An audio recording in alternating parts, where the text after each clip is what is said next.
आप सुन रहे हो चित्रकथा हिंदी। डरने के लिए तैयार हो जाओ।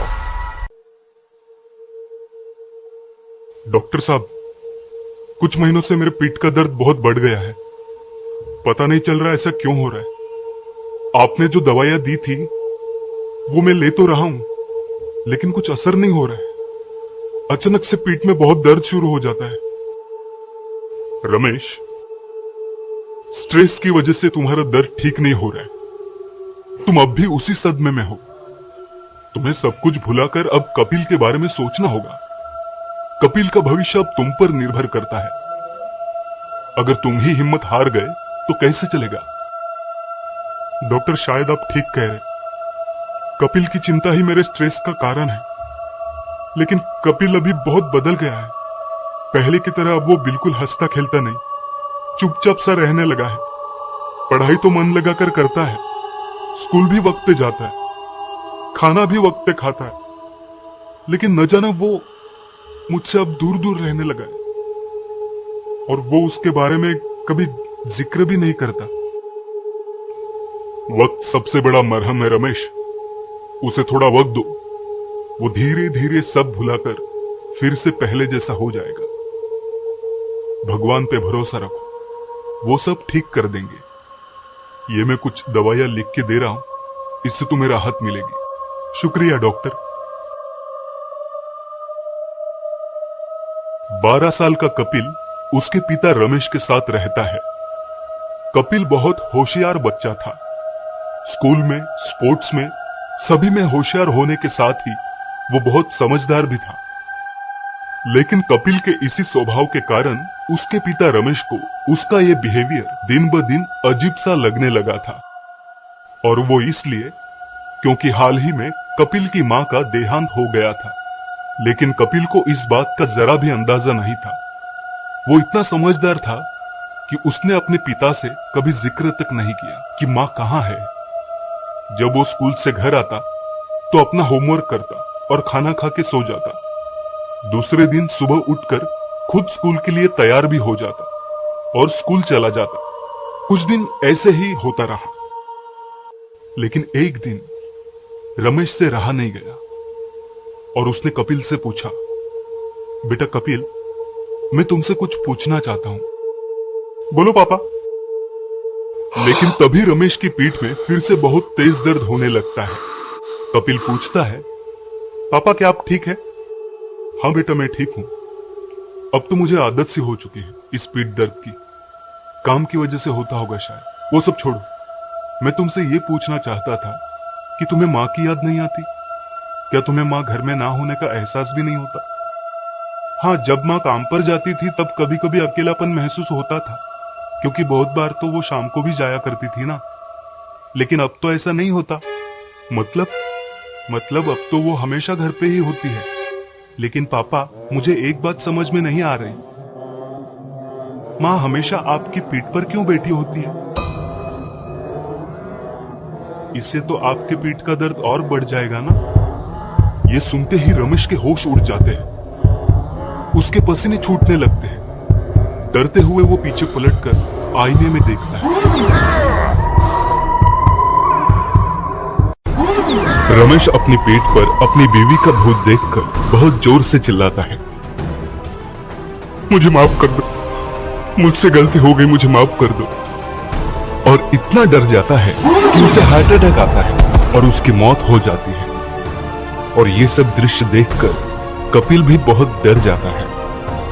लेकिन उसकी माँ की रूह उसके सामने खड़ी हो जाती है और बोलती है, बेटा डरो मत, मैं तुम्हारी माँ हूं ना, मैं तुम्हें कुछ नहीं करूंगी। शांत हो जाओ बेटा। कपिल शांत हो जाता है। फिर वो बोलती है, कपिल बेटा, तुम अब एक काम करो, अपने सुनील मामा को फोन करके बुलाओ, वो तुम्हारी मदद करेंगे। बेटा तुम बिल्कुल मत डरना, माँ हमेशा तुम्हारे साथ है। तुम्हें पता है ना माँ तुमसे कितना प्यार करती है। कपिल अपनी माँ की बात मानते हुए अपने मामा को बुला लेता है। जब वो घर आता है तो रमेश को मरा हुआ देखकर शॉक हो जाता है। और कपिल से पूछता है, बेटा कपिल, ये कैसे हो गया? कपिल अपनी मामा को सारी बात बता देता है। ये सुनकर सुनील चौंक जाता है। कपिल का मामा एक पैरानॉर्मल रिसर्चर था, इसलिए कपिल की बात सुनने के बाद वो सब समझ जाता है और कहता है, कपिल बेटा, तुम बिल्कुल मत डरना, मामा सब ठीक कर देगा। पहले हमें तुम्हारे पापा का अंतिम संस्कार करना पड़ेगा। सुनील रमेश का अंतिम संस्कार कर देता है। 12 दिन बाद सुनील कपिल से उसकी मां के बारे में बात करता है। कपिल, मुझे एक बात बताओ, तुमने कहा था कि तुम्हारी मां ने तुम्हें मुझे यहां आने के लिए कहा था, है ना? हाँ सुनील मामा, वो अब भी हमारे साथ है। तो मुझे बताओ, अभी वो कहां है? क्या तुम्हारे पास बैठी है? नहीं, वो वहां उस कुर्सी पर बैठी हुई है। जब भी मैं घर आता हूं तब वो मेरा वहीं पर इंतजार करती है। तभी सुनील वहां उस कुर्सी की तरफ देखता है तो वो कुर्सी अपने आप हिलने लगती है। ये देखकर सुनील हैरान हो जाता है और सोचता है कि दीदी के साथ आखिर क्या हुआ होगा। सुनील आसपास के लोगों से बात करता है तो कुछ लोग बताते हैं कि रमेश ने उनसे कहा था कि उसकी बीवी का किसी दूसरे मर्द के साथ चक्कर चल रहा था और वो घर से उस मर्द के साथ भाग गई और अब वो उसके लिए मर चुकी है। एक रात सुनील और कपिल उस कुर्सी के सामने एक दूसरे का हाथ पकड़कर बैठ गए।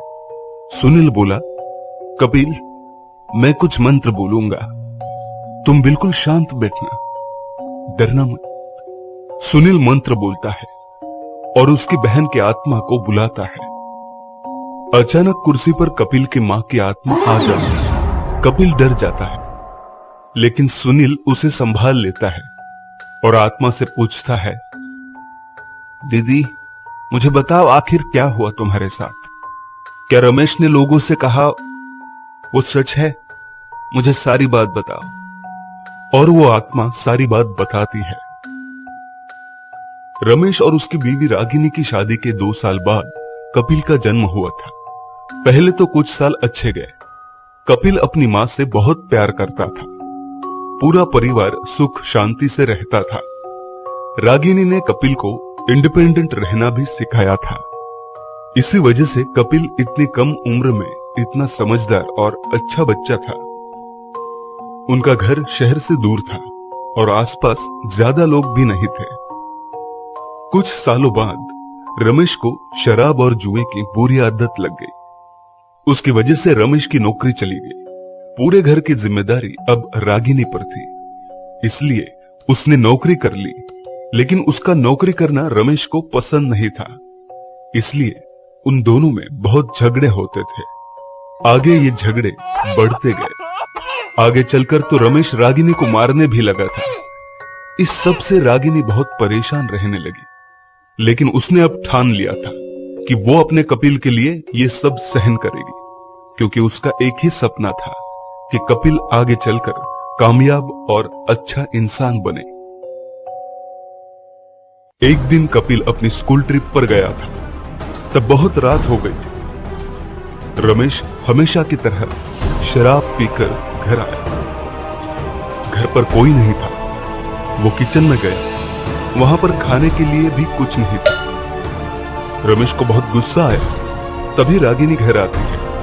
उसे देखकर रमेश उस पर चिल्लाने लगता है। दोनों में बहुत बड़ा झगड़ा होता है और गुस्से में रमेश रागिनी को ढकेल देता है और रागिनी का सिर कुर्सी पे टकराकर ब्रेन हैमरेज की वजह से उसकी मौत हो जाती है। लेकिन मरते मरते रागिनी कपिल का नाम लेकर दम तोड़ देती है। अचानक रमेश को होश आता है और वो डर जाता है और बोलता है कि ये मुझसे क्या होगा, और वो रोने लगता है। थोड़ी देर में शांत होने के बाद वो रागिनी की लाश को घर के पीछे आंगन में दफना देता है और घर के फर्श पर पड़े खून को साफ कर देता है। रात होने की वजह से ये किसी को कुछ पता नहीं चलता। ये सब सुनने के बाद सुनील के आंखों में आंसू आ जाते हैं। रागिनी की आत्मा आगे बताती है, मैं तब से यहीं पर हूं। मुझे आज तक मुक्ति नहीं मिल पाई है, क्योंकि मुझे कपिल की हमेशा फिक्र रहती है कि अगर ये इंसान गुस्से में मुझे मार सकता है तो मेरे बेटे के साथ कैसा बर्ताव करेगा। इसलिए मैं हमेशा कपिल के साथ रहती थी, उसके आसपास ही होती थी। एक दिन नशे में उसने कपिल को सिर्फ पानी का ग्लास गिराने के कारण बहुत पीटा था। उसके निशान अभी तक कपिल के शरीर पे है। तभी मैंने ठान लिया था कि मैं अब रमेश को नहीं छोड़ूंगी, और मैंने उसे मार डाला। वो आगे बोलती है, सुनील, मैं अपने बेटे को कामयाब और अच्छा इंसान बनते हुए देखना चाहती हूँ। क्या तुम मेरी मदद करोगे? दीदी, आप चिंता ना करें, मैं हूं कपिल के साथ। मैं उसका पूरा ख्याल रखूंगा। कपिल एक दिन आपका सपना जरूर पूरा करेगा। रागिनी बताती है कि रमेश ने उसका मृत शरीर कहां छुपाया था। सुनील रागिनी का मृत शरीर घर के पीछे आंगन में से निकालता है और कपिल के साथ उसका अंतिम संस्कार कर देता है। कपिल अपनी मां की चिता के सामने बोलता है, मां, मैं बहुत मेहनत करूंगा और बड़ा आदमी होकर तुम्हारी इच्छा पूरी करूंगा।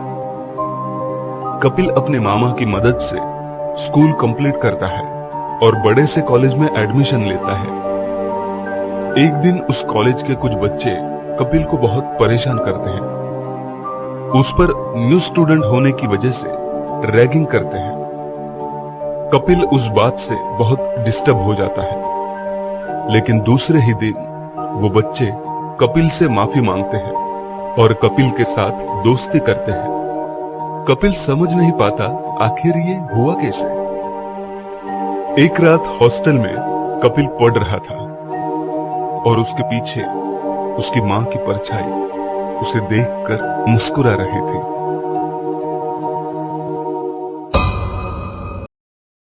एंड फॉलो करें हमारे व्हाट्सएप चैनल डिजिटल मार्केट को, लिंक डिस्क्रिप्शन में है।